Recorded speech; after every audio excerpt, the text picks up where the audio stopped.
We have witnessed a massacre just slapped Real Madrid with a brutal reality check. Keeping it alive. Oh, that's it. Good night, good luck, Gonzalo Ramos. 4-0 on July 9th at the Club World Cup, 3 goals before the clock even hit 30. Señalados. Un equipo acomodado. Acomodado. Acomodado. Acomodado y sin actitud, y eso es lo peor que puede tener un deportista profesional. Si no tienes actitud no tienes nada. Ya puede venir Xavi, meter 100.000 entrenamientos, meter 100.000 variantes, que como el futbolista no quiera, el talento sin actitud se queda en nada. PSG became the first team to hit Madrid twice in the opening 10 minutes since Valencia in 2017. It all started with Marco Asensio's lazy pass across his own box. Gift number 1. Well positioned right Asensio, but he's dilly-dallied here, and did Courtois foul? Doesn't matter. 2 minutes later, Antonio Rudiger stumbled. Gift number 2. Rudiger, another mistake. Dembele, fleet-footed, takes his pick. And Madrid were gasping. While Vinicius and Mbappe jogged, Dembele, Kivica Kvaratskhelia and Desiré Doué sprinted like hunters. Luis Enrique's high press crushed Madrid's build-up and turned every loose ball into a counter. Possession, 68-32. Shots on target, 7-2. Ball recoveries, 57-39. Those numbers scream humiliation louder than the scoreboard. Y las estrellas que no se vean a la altura o no les apetezca correr sabiendo que vienen de un año de no ganar nada, una cosa es que tú vengas de ganar el triplete, de ganar el doblete, de ganar la Champions. Ahí yo entiendo que la gente se relaje. El madridismo está hundido porque no se ha ganado nada. From the touchline, Enrique barked, "You love Michael Jordan? Then defend like him. Lead like him." The words he once whispered to Mbappe now echoed in the Frenchman's head as PSG danced. Madrid looked frozen, trapped inside their own half, chasing red and blue shadows. Even Jude Bellingham's fire felt like a dying ember under the Paris hailstorm. Bernabeu faithful watching from home could only stare in disbelief. Social media erupted. Memes, curses, and the question, how did the Kings get schooled like this? Some point to tired legs, others to complacency, but the truth cuts deeper. This wasn't a fluke, it was a blueprint carved by Luis Enrique months in advance. Paris Saint-Germain showed the world what happens when money meets method and hunger. Bueno, creo que sin ninguna duda son los dos mejores laterales del mundo. Cada uno hace un rol diferente dentro de nuestro equipo, pero todos tienen que atacar y todos defender, no solo los laterales, todos. Eso creo que es algo que representa muy bien a nuestro club, al Paris Saint-Germain, la idea de trabajar todos juntos en ataque y en defensa. Estoy en un club que tiene muchas posibilidades económicas, podemos fichar muy buenos jugadores y esos jugadores están siempre en función del equipo, que creo que es la clave del Paris Saint-Germain. But beneath the fireworks, a quieter story is unfolding. Silent phone calls, secret promises, power moves. Stick around, because the deals brewing in the shadows could flip this rivalry on its head. Luis Enrique deserves a Ballon d'Or of his own. He took a PSG that many thought was finished. No Neymar, no Messi, no Mbappe. Creo que lo voy a mejorar el siguiente año, sin ninguna duda. Porque el hecho de tener un jugador que se movía por donde él quería implica que hay situaciones de juego que yo no controlo. El año que viene las voy a controlar todas. Todas, sin excepción. And turned it into a winning machine. High press, lightning transitions, total control of the ball. The formula works every single match. This team now sits beside Guardiola's Barca, Pep's City, and the Madrid that won 6 Champions Leagues. Valverde then drives it in, and they go ahead. When the big stars left, critics said the project would crash. Losing a player like Kylian, not only for Paris Saint-Germain, but what Paris Saint-Germain has been doing for French football has been amazing. But losing Kylian is massive. Instead, Luis Enrique built a squad that plays faster, fights harder, and never stops scoring. The numbers prove it. UEFA Champions League for first time, league title in record time, domestic cup in the bag, Club World Cup final in 90 minutes. One more win and PSG lift every trophy on their calendar. That kind of clean sweep is not luck. It is the mark of a coach who has created a perfect football machine. So, what is his secret? Yo te he leído que te gustaba Michael Jordan. Michael Jordan cogía de los huevos a todos sus compañeros y se ponía a defender como un hijo de puta. Tú tienes que dar ese ejemplo, primero como persona y como jugador, de ir a presionar. Vas a tener a Cubarsí, vas a ser tú el que marque a Cubarsí y a Ter Stegen. Y te vas a pegar todo el partido presionando a Cubarsí que no avance y presionando a Ter Stegen para que juegue rápido. Y volviendo rápido. ¿Para qué? Para ser un líder. Porque tú piensas como que tú nos tienes que marcar los goles. Claro, tú eres un fenómeno, un top mundial, ninguna duda. Pero yo, no me vale eso. Un líder de verdad es que cuando no nos puedes ayudar con los goles, porque el otro día tenías a 2 jugadores de alto nivel para ti y no puedes ayudarnos, tú nos ayudas en todo defensivo. Coges así y dices, chavales, línea defensiva, quedaros ahí 4, que yo voy a coger a mis 2 compañeros, porque si tú solo presionas, es la hostia. Eso es lo que yo quiero que hagas tú, como líder aquí. Los 2 meses que te quedan. Yo quiero que te vayas de aquí por la puerta grande. Kiki, ninguna duda. Pero te lo tienes que ganar. Y te lo tienes que ganar no atacando. Atacando ya sé que eres Dios. Atacando no hay nadie como tú. Ya lo sé. Pero el día que tú no ataques, tienes que ser el mejor jugador de la historia defendiendo. Eso es un líder. Eso es Michael Jordan. ¿Sí? Sí. ¿Te queda claro? Sí. Pues ya te explicaré el ataque mañana. Luis Enrique's winning mentality spread like wildfire through PSG, and it took them only minutes to smash Real Madrid's dream. Los Blancos came in hungry to prove the wins over Juventus. And Dortmund were no fluke. But 2 key absences, centre-back Dean Huijsen and right-back Trent Alexander-Arnold, forced Xabi Alonso into a risky plan. Alonso pushed Fede Valverde to right-back and chose a flashy front 3 of Mbappe, Vinicius Jr. and Gonzalo Garcia. It looked brave on paper. In practice, it was chaos. With Madrid's best midfielder stuck on the flank, Vitinha and Fabian Ruiz ripped the middle wide open, steering the game any way they pleased. The experiment also showed how vital Huijsen and Trent have become. Huijsen leads the squad with 49 line-breaking passes in this tournament. Trent has 23. Without them, Madrid lost 2 of their 3 best outlets from the back, and the defence turned into a joke. 10 minutes in, PSG already led 2-0, and it could have been worse if not for 2 miracle saves from Courtois. The damage started with Raúl Asensio's bad back pass, gift number 1. 2 minutes later, Antonio Rudiger swung at air under Dembele's press, gift number 2. That's it. If they're like this, you want to take them both on. Well, that's one thing. I mean, we knew that Rodriguez wasn't well and that he had been doing very badly. But damn, in the first 15 minutes losing the 2 balls they lost, giving away 2 goals. Yes. Harsh but true. Asensio is not Real Madrid quality at centre-back. Penalty versus Al Hilal. Unnecessary from Raúl Asensio. Red card versus Pachuca. Rondon and gets the straight red. And now this meltdown. Florentino Perez must grab the checkbook for a new defender because Rudiger's night was hardly better. The German botched a simple touch in midfield, letting Dembele walk in alone on goal, then wandered miles out of position on PSG's third. A 15-pass sequence sliced through the hole he left, and Fabian slammed home his second while Madrid chased ghosts. Yes, individual errors sank Madrid, but give Luis Enrique credit. His tailored, high press and a false 9 routine kept Asensio and Rudiger guessing. Step up or hold. They never found the answer, and PSG turned the uncertainty into a football lesson that should trigger urgent transfer alarms all the way up to the president's office. As we could see, Xabi Alonso just lived his first real disaster as Madrid coach. PSG showed all their firepower, while Los Blancos looked one step from a total collapse. Yes, Trent Alexander-Arnold and Dean Huijsen were out, but that is no excuse for the flat performance that followed. Luis Enrique's team killed the game with 3 strikes in the first half, and it could have been worse without 2 miracle saves from Courtois. On the other side stood a merciless opponent that smells blood every time the rival tries to build from the back. That is the real gap between the 2 teams right now, pressing. Madrid still looks unsure of when and how to close down. The Club World Cup numbers are brutal. Kylian Mbappe averages only 0.7 pressing actions per match. Vinicius Jr. is at 1.4. By contrast, squad players Arda Güler 6.0 and Fran Garcia 5.5 top the list. Against PSG, Madrid's front 3 produced just 1 single press in the first half, and it was Vinicius. Ousmane Dembele alone logged 7. Until Alonso fixes that work rate gap, injuries or not, Madrid will keep suffering against teams that press with PSG's ferocity. Madrid actually tried to press high in the opening minutes.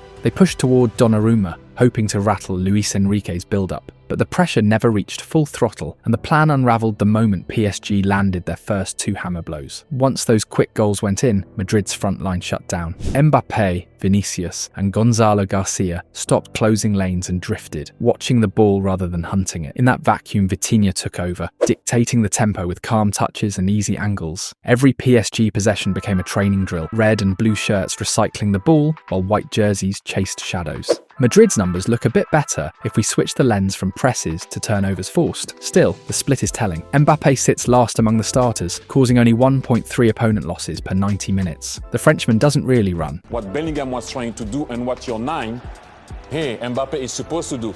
Look at him. Look at your 9. But look at where he started. He's going to pass his 9 to make a running behind. What are we talking about here? You can't win games like that. It's him again going. Look at where your 9 is. Yeah, I will be upset also. Of course I will be upset. Vinicius climbs to 3.2, beating even PSG's wing menace, Kvaratskhelia, who averages 2.9 in this tournament. Madrid's best ball winners are deeper, Bellingham at 7.2 turnovers and Arda Güler at 6.6. PSG, on the other hand, have found a pressing monster in Ousmane Dembélé. Under Luis Enrique, he has transformed into an all-action harasser.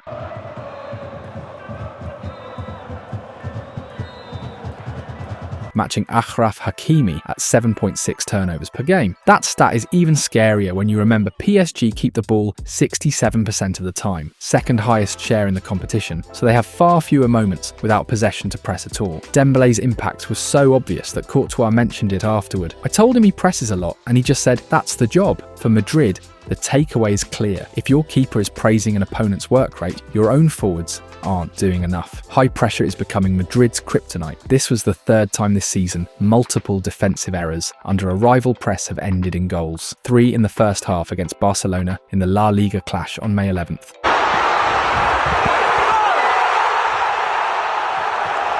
Two more in the Copa del Rey final.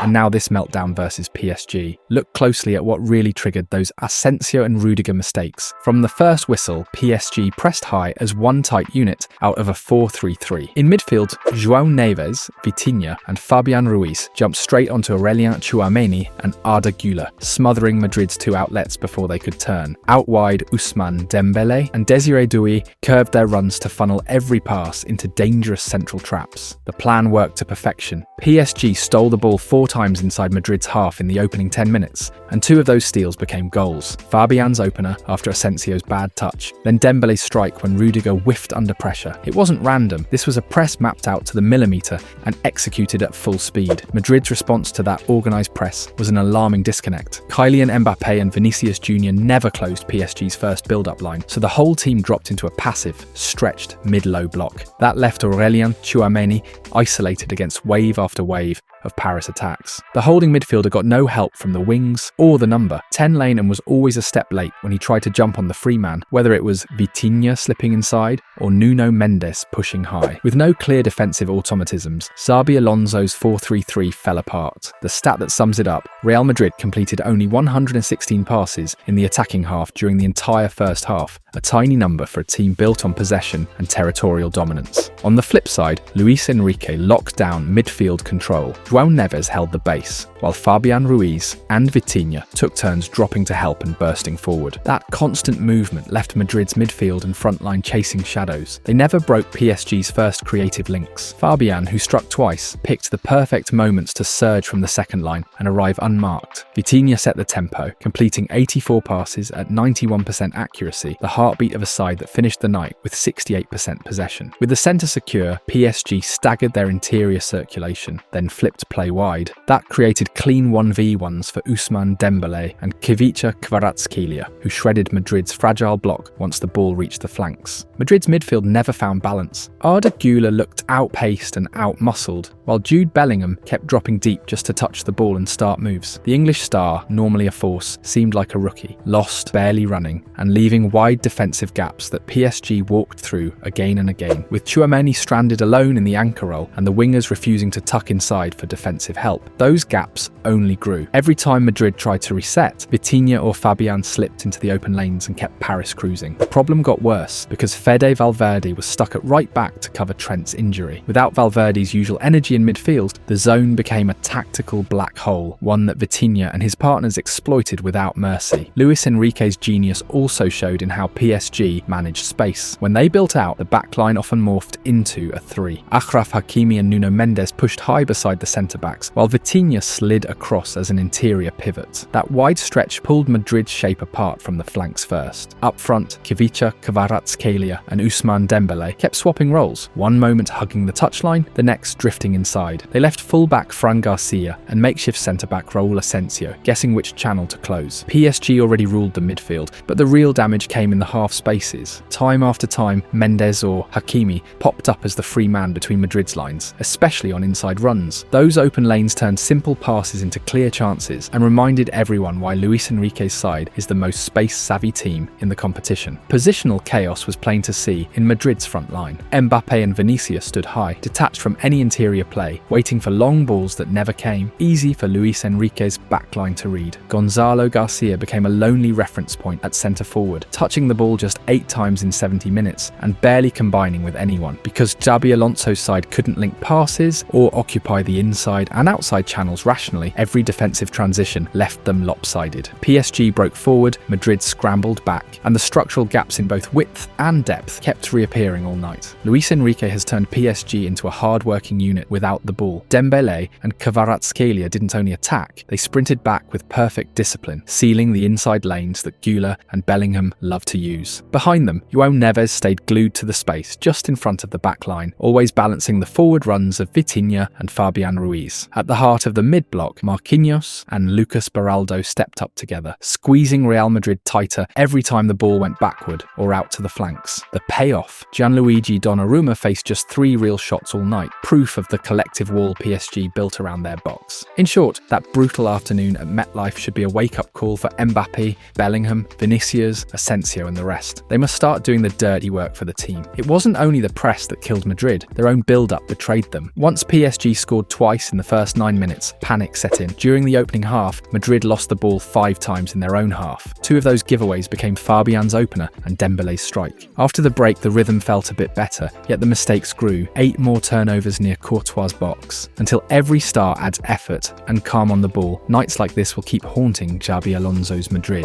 Xabi's men spent the entire first half chasing shadows. PSG held 77% possession, their second best mark of this Club World Cup. Only the 78% against Seattle Sounders was higher. The French side completed almost 4 times more passes than Madrid, 402 to 120, and won 74% of the duels. Across the full 90 minutes, Luis Enrique's team also owned the build-up zone. In the first third of the field, they recorded 177 passes, dwarfing Madrid's 57. That control from deep set the tone for everything that followed. The good news for Xabi Alonso: time is still on his side. With a long pre-season ahead, he has a clear, and painfully obvious, set of numbers to fix before Madrid can erase the memories of this semi-final collapse. Now shift the spotlight. PSG are on the verge of something no club has ever done: winning a full season septite. They already own the Champions League, Ligue 1, Coupe de France, and Trophée des Champions. And now only 3 games stand between them and history: a Club World Cup final against Chelsea, an Intercontinental Cup final, and a UEFA Super Cup showdown with Tottenham. Take those last 3 and Luis Enrique's team will finish the year with 7 major trophies, the greatest single-season haul football has ever seen. So, what comes next for Xabi Alonso's Real Madrid? Step 1 is already in motion, fixing the left-back headache. With the €50 million deal for Álvaro Carreras now agreed, Álvaro Carreras to Real Madrid. Here we go. The deal is done for the left back to leave Benfica and join Real Madrid. A verbal agreement in place between clubs. Madrid solved 2 issues at once. They finally get real quality on the flank after Dani Carvajal's injury. He's made his runs.